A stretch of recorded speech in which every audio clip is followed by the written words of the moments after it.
عبدالمسیح نے جواب دیا، خالد یہ جواب سن کر بہت حیران ہوئے۔ انہوں نے اس بوڑھے قلعہ دار کو اور زیادہ غور سے دیکھا، جیسے انہیں یقین نہ آ رہا ہو کہ یہ شخص 200 سال سے زندہ ہے۔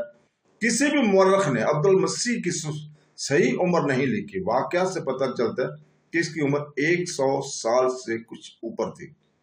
تو نے بڑی لمبی عمر پائی ہے۔ حضرت خالد بن ولید نے کہا، یہ بتا کہ اتنی لمبی زندگی میں تم نے سب سے زیادہ عجیب چیز کیا دیکھی ہے؟ نوشیروان کا عدل و انصاف۔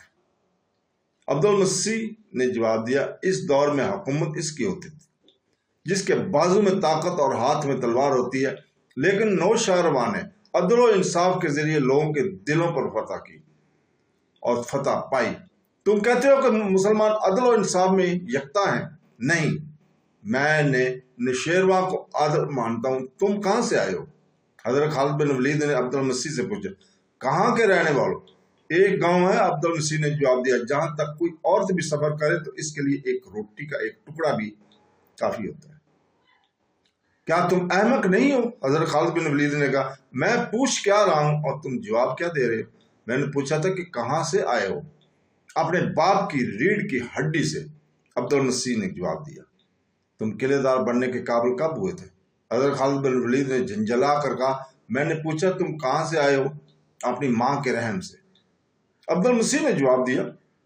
حضرت خالد بن ولید نے جب دیکھا کہ اس بوڑھے کا بولنے کا، سوچنے کا اور جواب دینے کا انداز مزاح کا خیز سا تو ہے، تو انہوں نے تفریح طبع کے لیے اس سے ویسے ہی سوال کرنے شروع کر دیے۔ یہ سوال و جواب تقریباً تمام مورخوں نے لکھے ہیں۔ تم کہاں جاؤ گے؟ حضرت خالد بن ولید نے پوچھا، آگے کو۔ عبدالمسیح نے جواب دیا، تمہارے آگے کیا ہے؟ آخرت۔ عبدالمسیح نے جواب دیا، تم جانتے ہو کہاں کھڑے ہو؟ حضرت خالد بن ولید نے پوچھا، زمین پر۔ عبدالمسیح نے جواب دیا، خالد۔ حضرت خالد بن ولید اس کی بے رخی اور لاپرواہی دیکھ کر اسے یہ احساس دلانا چاہتے تھے کہ وہ فاتح سالار اعلیٰ کے سامنے کھڑا ہے۔ حضرت خالد بن ولید نے یہ معلوم نہیں کیا کہ سوچ کر اس سے پوچھا، تم کس چیز کے اندر ہو؟ اپنے کپڑوں کے اندر۔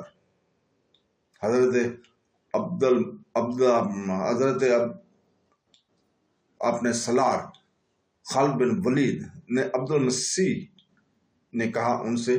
اب خالد کو غصہ آنے لگا تھا۔ انہوں نے طنزیہ لہجے میں کہا، دنیا کم عقلوں کو تباہ کرتی ہے، لیکن دانا لوگ دنیا کو تباہ کرتے ہیں۔ مجھے معلوم نہیں کہ تم کم عقل ہو یا دانا، مجھے صحیح جواب تمہارے لوگ ہی دے سکتے ہیں۔ اے فاتح سالار، عبدالمسیح نے کہا، چیونٹی بہتر جانتے ہیں کہ اس کے بل کے اندر کیا کچھ رکھا ہے، اونٹ نہیں بتا سکتا۔ حضرت خالد بن ولید نے چونک کر عبدالمسیح کی طرف دیکھا۔ ان کا غصہ ختم ہو گیا۔ انہوں نے محسوس کر لیا کہ یہ شخص احمق یا کم عقل نہیں۔ حضرت خالد بن ولید نے اسے اپنے برابر میں بٹھا لیا۔ اب حضرت خالد بن ولید کے انداز میں احترام تھا۔ اے بزرگ، حضرت خالد بن ولید نے کہا، کوئی ایسی بات بتا جو تو ہمیشہ یاد رکھنا چاہتا ہے۔ مورخ لکھتے ہیں کہ عبدالمسیح گہری سوچ میں کھو گیا۔ اس کے چہرے پر اداسی آ گئی۔ اس نے قلعے کی طرف دیکھا۔ میں اس وقت کو یاد کیا کرتا ہوں، عبدالمسیح نے کہا، جب ان قلعوں کے عقب میں بہتے ہوئے فرات میں چین کے بحری جہاز ہادبان پھلائے آیا کرتے تھے۔ پھر مجھے جو وقت یاد ہے وہ نوشیروان کا عہد حکومت ہے۔ رعایا خوشحال اور مطمئن تھے۔ کوئی جھونپڑی میں رہتا تھا یا محل میں۔ نوشیروان کا انصاف سب کے لیے ایک تھا۔ محترم بزرگ، حضرت خالد بن ولید نے کہا، خدا کی قسم تو مسلمانوں کے عدل و انصاف کو بھی یاد رکھے گا۔ اگر تو اپنے بزرگوں، اپنے لوگوں کے ساتھ اسلام قبول کر لے تو تیری اور تیرے لوگوں کی حفاظت ہماری ذمہ داری ہوگی۔ تم سب کو وہی حقوق ملیں گے جو دوسرے مسلمانوں کو ملتے ہیں۔ اگر اسلام قبول کرنے کے لیے تو اپنے آپ کو آمادہ نہیں کر سکتا تو تجھے اور ان تمام قلعے داروں کو وہ جزیہ عطا کرنا ہوگا جو میں مقرر کروں گا۔ اگر اسلام قبول کرنے کے لیے تو اپنے آپ کو آمادہ نہیں کر سکتا تو تجھے اور ان تمام قلعے داروں کو وہ جزیہ عطا کرنا ہوگا جو میں مقرر کروں گا۔ اگر تجھے یہ بھی قبول نہیں، پھر تم نے دیکھ ہی لیا ہے کہ مسلمان قلعوں کو کس طرح سر کرتے ہیں اور ان کی تلوار کی کاٹ کیسی ہے۔ ہم سے کچھ اور مانگ، ہم دیں گے۔ عبدالمسیح نے کہا، اپنا مذہب نہیں چھوڑیں گے؟ بتا جزیہ کتنا ہوگا؟ تو جیسے دانا سے مجھے اس جواب کی توقع نہیں تھی۔ حضرت خالد بن ولید نے کہا کفر نے تجھے شکست تک پہنچایا، اس عربی کو میں کم عقل سمجھتا ہوں جو عربی راستے سے ہٹ کر اجمی راستہ اختیار کر لے۔ حضرت خالد بن ولید کے ان الفاظ نے نہ عبد المسیح کو متاثر کیا نہ دوسرے کسی قلعہ دار یا سردار کو۔ وہ اپنے انکار پر قائم رہے۔ جب حضرت خالد بن ولید نے انہیں جزیہ کی رقم بتائی تو انہوں نے اسے فوراً قبول کر لیا۔ یہ رقم 1,90,000 درہم تھی۔ جو عہد نامہ تحریر کیا گیا اس کے الفاظ یہ تھے، بسم اللہ الرحمن الرحیم۔ یہ عہد نامہ حضرت خالد بن ولید نے ہیرا کے سرداروں عدی بن عدی، عمرو بن عدی، عمرو بن عبد المسیح، ایاس بن قبیسیہ التانی اور ہیری بن اقال سے کیا ہے۔ اس عہد نامے کو ہیرا کے لوگوں نے قبول کر لیا اور اپنے سرداروں کو اس کی تکمیل کا ذمہ دار ٹھہرایا۔ اس عہد نامے کے مطابق اہل ہیرا خلافت مدینہ کو 1,90,000 درہم سالانہ ادا کیا کریں گے، اور یہ جزیہ ہیرا کے پادریوں اور راہبوں سے بھی وصول کیا جائے گا۔ صرف اپاہجوں، نادار افراد اور تارک الدنیا راہبوں کو یہ جزیہ معاف ہوگا۔ اگر یہ جزیہ باقاعدگی سے ادا کیا جاتا رہا تو اہل ہیرا کی تحفظ کی ذمہ دار مسلمان ہوں گے۔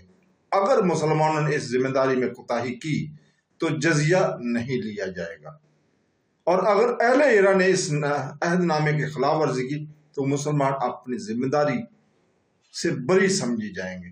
اور یہ معاہدہ ربیع الاول 12 ہجری میں تحریر ہوا تھا۔ تو دوستو، اس کے ساتھ ہی ہیرا پر مسلمانوں کے قبضے کی تکمیل ہو گئی۔ معاہدے کے بعد تمام قلعے دار اور عمرہ نے حضرت خالد بن ولید کی اطاعت قبول کر لی۔ یہ دراصل خلیفۃ المسلمین حضرت ابو بکر صدیق رضی اللہ تعالیٰ عنہ کی اطاعت تھی۔